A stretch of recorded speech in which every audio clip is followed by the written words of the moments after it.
versus Arsenal. It's gonna be a game that we will talk about in some time because I think this is the game that builds up the whole entire season.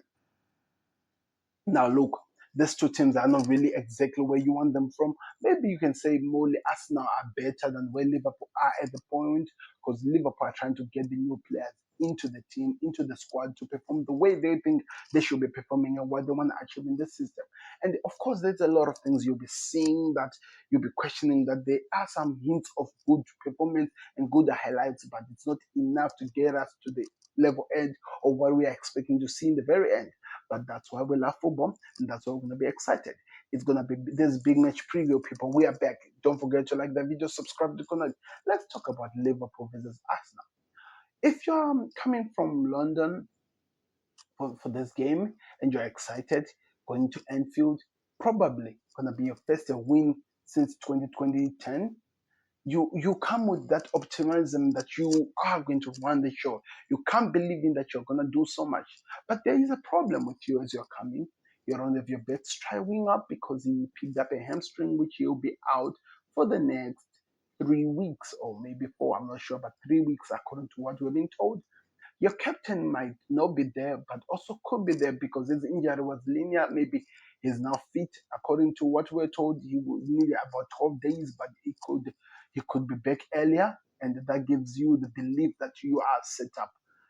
And you have some new signings. You have the creme de la creme. We are talking about the Ezes who are coming in to transform the teams. We are also talking about one of the best holding midfielders in the world in Martin Zubimendi.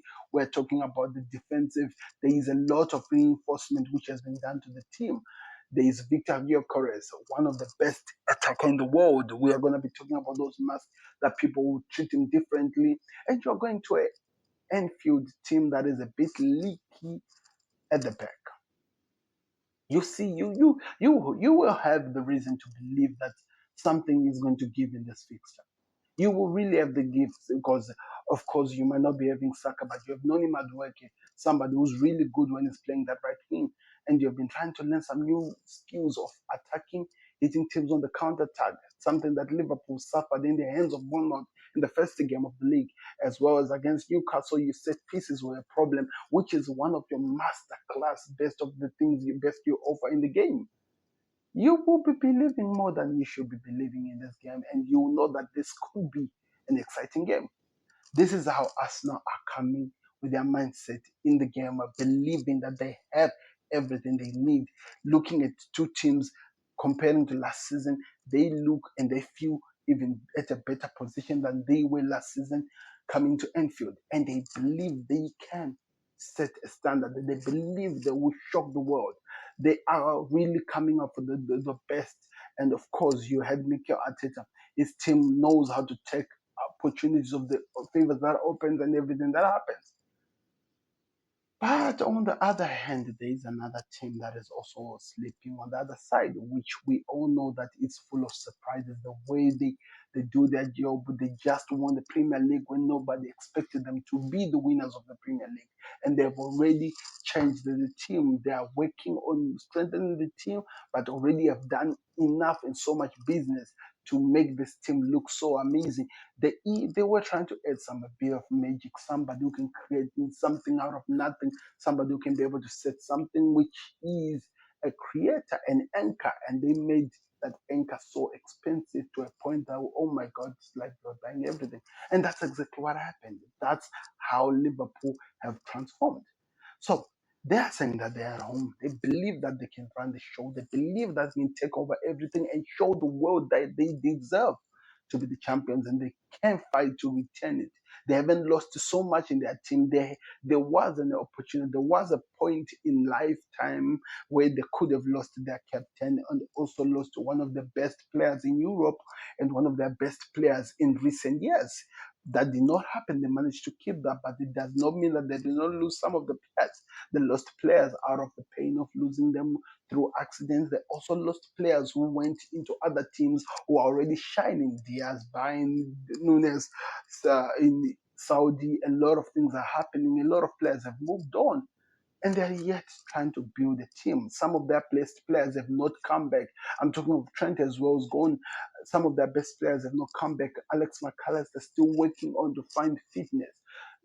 Gravenberg was suspended in the first game, came back in the second game, but did not have his usual partner. So there's still a lot of things to be worked on. We have not even seen the best of Liverpool this season.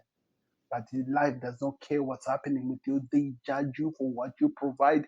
And what Liverpool has provided is that they're leaky at the back. Scoreman goals have been scored, two against Brentford, two against Newcastle. So four goals have already been scored against Liverpool, even though they've scored more. Four against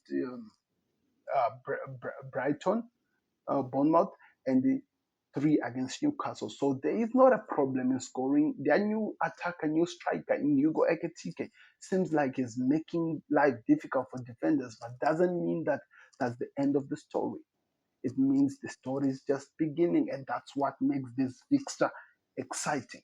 So what am I thinking when I'm looking at this game, big in this fixture? I'm looking at a point where we could see Liverpool just show the world what they're capable of doing. I'm looking at a point where I could see Florian Wirtz turn up and show the world that, okay, you said I was nowhere, but I've arrived.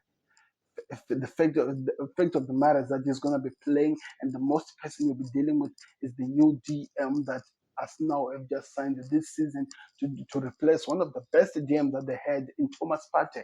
But also, that DM is not a sleepover. He's one of the best players, and we've seen him do it before. And it's going to be exciting to see what he offers in the season.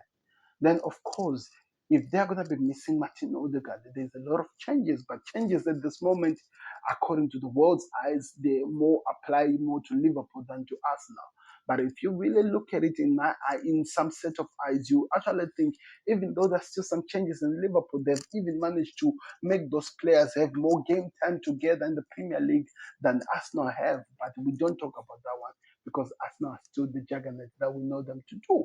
They showed it when they played United and dominated in the game, but yet came up with the results. They showed it again when they played against Leeds. Yes, the newly promoted Leeds, who they destroyed by 5 goals to 0, no questions asked. But is that the reality, people? Is that the reality of exactly what's happening in those fixtures? Well, this is the first big fixture that we're going to be watching, where we actually maybe pay attention and watch what's happening in the fixture and see who has the upper hand and see who looks like this. Because according to the people, this could be the league decider right now, which is a bit crazy. But we're still, come on, like we're still in week 3. We're still like we're just getting to understand that the Premier League is back. We're still getting to understand what's happening in the transfer window, but that doesn't matter. That's why we love the fixture. So I know it's a bit of a poetic video that I've done here in where I'm talking about it. The truth of the matter is that there is a lot that is based on this fixture. A lot of people's eyes are gonna be on it throughout the whole entire game, and we cannot wait to see how this game is played.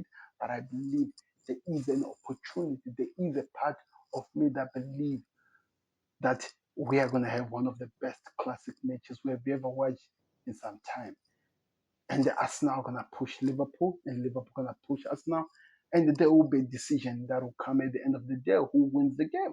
So I predicted a draw in our big match in our preview of the game, but this is a fixture that you cannot sleep on again. That will be the fourth draw in 4 years that Arsenal have been going to Anfield. Mikel Arteta is really improving. So many people are expecting this Arsenal to be high flying, but I don't see it.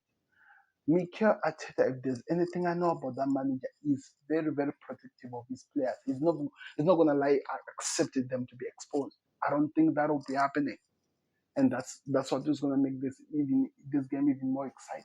But I'm really excited. But before I go, before I leave all the things I've been talking about, I wanna just try to play out and maybe set up the best team in a combined 11 between Liverpool and Arsenal. And then you can also do this thing in the comment section if you agree with what I'm saying, or if you have your own team that you can set up. Let's get into it. So at goal, people, I understand if you could say Raya because he has already had 2 golden gloves in the past 2 seasons. But if you look at Arsenal, it's more to do with the players in front of him, the defense, than actually him. But goalkeeper to goalkeeper, him and the Allison, if you have to compare, I'll still stand by Allison. I think Allison is still the best of the both goalkeepers. Then on the right side, I have to say Timber. I think Timber is proven that he is one of the best players. He is always showing us some amazing stuff every single time he's playing. So I put Timber on the right. Then in terms of the right sided defender, I'll say William Saliba. Is Saliba over Konate, and I think Saliba is the best of the two. Then on the other side, Gabriel and Van Dijk, I'll have to go with Van Dijk. I think that is a balanced side that we have to set up with the two teams. Then in terms of the left left back, I will have to say Milos Kerkez. The reason why I'm choosing Milos is not because I'm biased. I'm looking at the fact that the other one was voted player of the season. And yet he's still trying to adjust to this Liverpool team, but he's still him. It is still him at the end of the day. So I have to say Milos Kerkez. Midfield, I have to say Ryan Gravenberch. Whether you like it or not, central defensive player, it's Ryan Gravenberch. He's the proven of them all in that position in the Premier League. Then up top, I will have to say Declan Rice and Alex McAllister. Or Declan Rice and maybe, yeah, Alex McAllister, because I'm looking at this team and I'm saying that McAllister can be as creative. Declan Rice can be that box to box who can work and cause chaos. And I think Gravenberg becomes the guy who just shielded the defense. I think that makes sense. That makes sense. Right winger, I have to say Mo Salah. The numbers don't lie. Saka's best season is Salah's worst season, which is not fair, but the truth. Go check the numbers, make sense. Somebody said something during the summer, which was a bit interesting, that he said, in the last 4 years that Saka has been playing for us now, combining all the goals and assists he has scored, cannot even match up to what Salah has produced only last season alone. So that tells you everything about comparing the two, if you know what I mean. Then we look at up top, Victor Gyökeres versus Hugo Ekitike. Ekitike has already scored 2 goals as well as an assist. Victor Gyökeres has scored a goal and a penalty. That's what he has at the moment to prove in the league. And I have to say Hugo Ekitike because it seems like he's offering more going forward than Victor. Victor will get there. You can see that he's still trying to understand his team, but also is Hugo Ekitike. But Hugo Ekitike is adjusting while producing. So that's why I'm putting him there. Then on the on the left-sided side, I have to choose Eze. I think Eze is the best player at the moment on the left side of these teams. I think if we are to look at any point, he will be the it. I don't know if you agree with me, but that's how I look at it. Because I'm looking at as at Crystal Palace, what he has been capable of doing, what has been offering. I think he deserves that position. I don't know what's going to happen, but that's my combined 11. Then the manager has to be Arne Slot. The reason why I'm choosing Arne Slot, he has won the major.